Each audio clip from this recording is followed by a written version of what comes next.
Congo, 1880.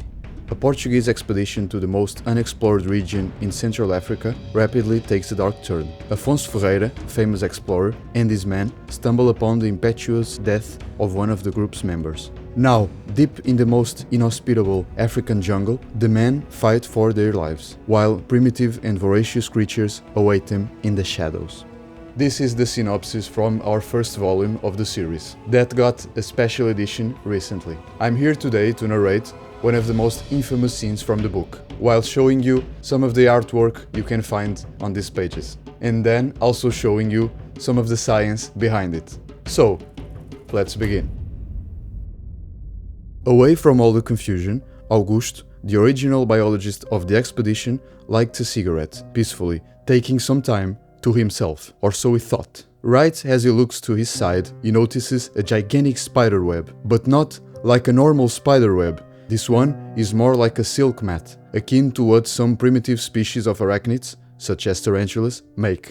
As a man of science, he quickly grabs a small stick and begins fumbling with the web. Augusto is doing this to attract the potential culprit of such a mesmerizing feat. Various legs appear from the bushes, as the biologist keeps messing with the web. He cannot believe in what he's seeing, and he lets out a scream, which alerts all of the other expedition members, especially the leader, the Major Afonso Ferreira, the hunter Silvano, and the younger biologist Aristides. They quickly arrive to where Augusto stands, with their weapons ready, but the biologist is just mesmerized by the group of tarantulas he has just found, sharing a huge web. These defensive tarantulas, even though looking like just juveniles, are enormous, about a foot in leg span, akin to the bird-eating tarantulas from South America.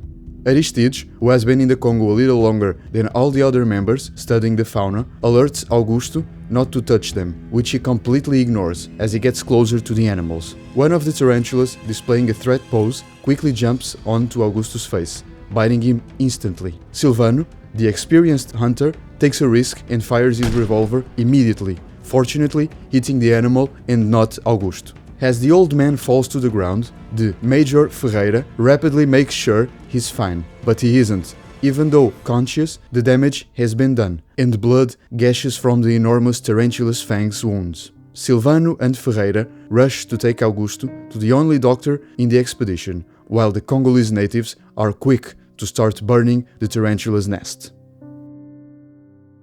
Now, this scene continues and, believe it or not, gets even scarier. The Congolese natives basically debate on the Portuguese men's mistakes that are costing the balance of the rainforest. But I really don't intend to spoil any more.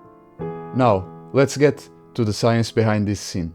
In front of me is a Chromatopelma cyanopubescens, also known as green bottle blue tarantula, or GBB for short. This is not an African tarantula, not even close to being an adult specimen. But what matters here is that this tarantula is a heavy webber. What does this mean? Well, for starters, tarantulas generally don't make this kind of webs you can see here. They generally stay hidden in a burrow or wander about, but not tarantulas such as this specific species. This species tends to make an heavy silk mat, generally much thicker than these webs you can see here. And as spiders normally do, she awaits the prey to become trapped in her web. Unlike spiders that engulf their prey in silk, this powerful arachnid lunges at its prey and retrieves it back to its webbed burrow. A behavior akin to the funnel web spiders, which are almost as primitive or even more primitive than tarantulas themselves. This particular species is not a defensive species, so nothing really happened when I touched her web, when I tried to feed her. She did like one threat pose or two, but she's very docile and I don't want to harass her anymore. So at least you could see the webs, and I believe that was cool enough.